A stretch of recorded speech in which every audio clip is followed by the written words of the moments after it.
Si vous vous demandiez à quel point les joueurs peuvent être compétiteurs, Valentin Porte a la réponse. Allez. Oh. Eh oui! Ah, c'est ça que je voulais faire, putain, jouer plus droit là. Bravo, bravo. Putain, sans déconner quoi. J'essaie de donner tout ce que j'ai, parfois pas très beau, surtout quand j'ai le morbac de Robichon sur le dos, mais voilà, c'est pour ça aussi. J'étais content de le gagner parce qu'il m'a battu au truc de roucoulette de merde là. Et je lui avais dit je te laisse ça, mais je gagnerai le derby. Bonjour à toutes et à tous et bienvenue dans le débrief des 8e journées de l'Ikimoli Star League et de Pro League. Si vous êtes adepte des fins de match au couteau, alors vous allez être servi parce qu'on en avait de partout. Allez, c'est parti.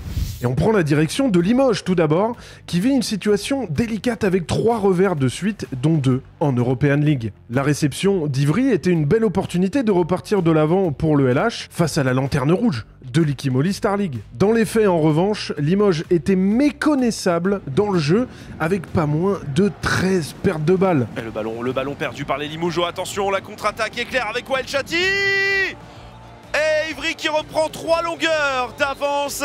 Devant de 5 buts à 8 minutes du terme, les Ivriens avaient une carte à jouer pour aller chercher leur première victoire de la saison. Oh, attention, le ballon récupéré, Emmanuel Carrère, le but est vide.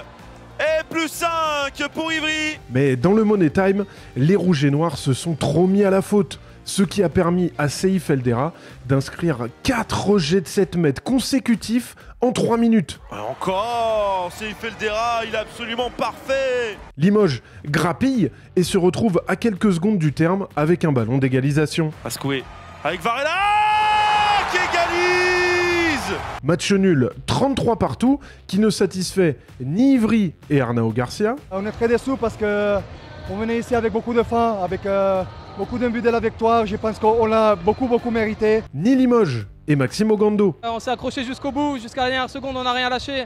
Même si on était à 5 buts, peut-être à 8 minutes de la fin. Mais je pense que c'est la seule chose positive ce soir à garder. Autre fin de match irrespirable à Cesson, qui recevait Tremblay dans un duel équilibré du ventre mou. Les Bretons avaient pris le meilleur départ, mais Tremblay, pourtant rapidement privé de David Iglesias pour une probable grave blessure à la cheville, sont revenus petit à petit sous l'impulsion de l'éternel Nicolas Clerc. D'abord 13 en réussite. Oh, il rentre. La chance. Puis un petit peu moins. Ah, il a passé la barre des 10. Et ce ballon a-t-il franchi la ligne? Non. Quoi qu'il en soit, à 20 secondes du terme, Cesson ne mène que d'un petit but, mais à la balle de match au sortir d'un temps mort de Sébastien Le Riche. Bam, et l'arrêt de Rubens Pierre, la contre-attaque. Oh, superbe relance et l'égalisation splendide de Louvoinitou. Oh, les Cessonnais vont peut-être le regretter. Et la parade, la main ferme de Rubens Pierre, pierre par pierre. Le mur francilien a été fantastique ce soir encore. Le clutch énorme de Rubens Pierre offre un point au sien. 26 partout au final. Ce dimanche, Chambéry recevait Dunkerque pour un match là aussi équilibré dans le milieu de classement entre 2 équipes qui sont privées de certaines de leurs forces vives. 23 ans que Dunkerque n'a pas gagné à Chambéry et Franck Maurice, le coach nordiste, cherchait toutes les superstitions possibles et imaginables pour mettre fin à cette disette. Alors on n'a pas trouvé le chat noir, on n'a pas trouvé l'Indien non plus, donc on va essayer de faire un bon match de handball. Bon, pour terminer, c'est le week-end d'Halloween, donc peut-être les chats noirs, c'est terminé après ce soir. Eh ben j'espère, Inch'Allah, comme on dit. Voilà. Incha noir, merci. Incha noir. Ouais, merci Incha noir. Franck Maurice. Mais sur le terrain, son plus grand cauchemar a été Simen Petersen, joker médical gagnant pour Chambéry avec 12 buts sur le match. Plus grand total cette saison sans inscrire le moindre 7 mètres, dont les 3 derniers de la team Chambé. Un match accroché de bout en bout, mais finalement Chambéry perpétue cette tradition de victoire face à l'USDK au phare avec ce succès 28-27. Dans les autres matchs de cette 8e journée, Paris avait fait tourner en début de match, mais s'est fait bousculer par des Istréens solides. Finalement, les Fauves sont entrés côté parisien pour passer devant et s'imposer. Nantes a eu une nouvelle fois besoin d'une grosse vingtaine de minutes pour prendre la mesure de Créteil pour finalement s'imposer de 7 buts. Montpellier enfonce Nîmes dans le derby sous la houlette du capitaine Valentin Porte très solide et du filou Diego Simonette. Ça peut le faire pour El Monde. Ouais, Simonet.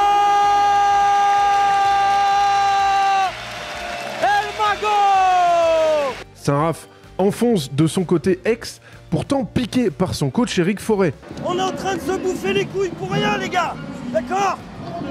On fait plus les efforts, on court pas, on hésite. Au duel, il y a des espaces monstrueux. Les absences côté raphaélois, notamment au poste de demi-centre, ont permis au jeune Mathis Goupillon, 20 ans, de réaliser un gros match. Et Goupillon, et ben le voilà, le but de Goupillon comme un symbole. Le dernier de cette partie, très certainement. Il aura réalisé un très bon match. Enfin, Chartres est resté muet pendant 13 longues minutes en début de match devant son public avant que Milan Bomashtar, le gardien, ne débloque le compteur. Et regardez ce but, il est célébré comme si c'était le but de la victoire. Non, c'est tout simplement le premier but de la partie. Et forcément, comme le dit l'arrière chartrain Quentin Minel, mais on commence trop mal le match pour pouvoir exister quoi. Au classement, Paris ne fait toujours pas de faux pas. Le groupe de poursuivants derrière tient le rythme, tout comme Saint-Raphaël, qui se déplace d'ailleurs à Toulouse ce samedi. Derrière, c'est complètement la foire d'empoigne avec 4 points qui séparent Istres 6e et Créteil 15e. Ivry ouvre son compteur et prend un peu de confiance. Direction la Pro League désormais qui nous proposait un gros choc de haut de tableau entre Caen et Célestat dans un palais des sports Caen-la-Mer comble avec près de 4000 spectateurs. Chaque équipe a eu sa mi-temps, les Canets étaient bien rentrés dans le match sous l'impulsion de Louis Tournellec notamment. Belle rentrée de l'ancien Saranais, Louis Tournellec s'est ouvert, le premier poteau, puissant. Mais Célestat est revenu et passé devant. Jeune joueur, le tir. En fin de match, les gardiens se répondent en réalisant de superbes parades. D'abord, Léo Villain, côté Célestat. Vous voyez, à une 15 de la fin, Louis Tournellec. Oh là, quelle parade. Puis Jean-Emmanuel Kouassi, côté Viking. Pour les joueurs de Célestat qui peuvent se mettre à l'abri d'entrée. Steven Georges et l'arrêt de Jean-Emmanuel Kouassi. Finalement, Alan Villemino trompe Villain pour ramener Caen à égalité. Louis Tournellec qui va peut-être trouver Alan Villemino, l'égalisation. Et le mur normand a été solide sur un dernier jet franc de Grégoire Plat au buzzer. Tous les supporters canets qui croisent les doigts pour que ce ballon ne rentre pas dans le but de Jean-Emmanuel Kouassi. Plat. Grégoire Plat, c'est contré. Et les Canets qui peuvent exulter comme s'ils avaient décroché la victoire. Regardez cette scène de joie collective. Match nul dans ce choc et donc statu quo entre les deux équipes. Les Septors, quant à eux, sont dans une situation un peu délicate après 2 revers consécutifs et la réception de Nancy pouvait être un piège. Et on avait eu un petit peu de nez dans le brief avant cette journée pour affronter Steven Bois, Marc Lévigne et une équipe nancéenne en quête de points. Car en effet, ce sont bien Marc Lévigne et Steven Bois qui ont été les grands artisans de la victoire lorraine en inscrivant 16 des 32 buts de leur équipe, auxquels on ajoute 8 passes. Victoire d'une courte tête de Nancy, la 3e de leur saison. 3 comme la série de défaites des Septors, désormais bien distancée.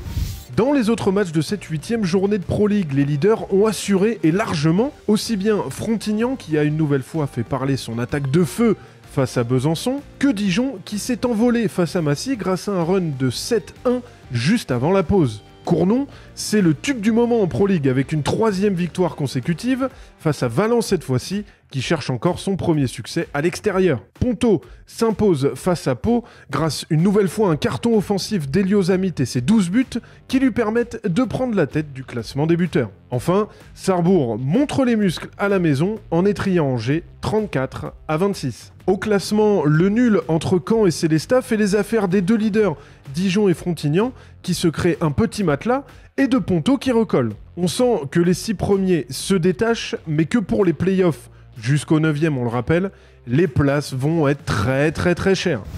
Dernière semaine de compétition avant une petite trêve internationale, avec à nouveau l'European League et la Ligue des Champions dans la semaine, ainsi que la Ligue Imoli Star League qui revient dès jeudi avec 2 matchs. Allez, on se quitte avec le dur dimanche de Thomas Thésaurière, battu avec Istres par le PSG Handball, et qui avait un autre programme pour le dimanche soir. Ce soir il y a le classico des classicos, donc voilà. J'espère que... En plus je vais au stade, donc j'espère que je serai pas déçu. Allez l'OM et on verra le reste. Allez, bonne semaine à tous. C'est ciao.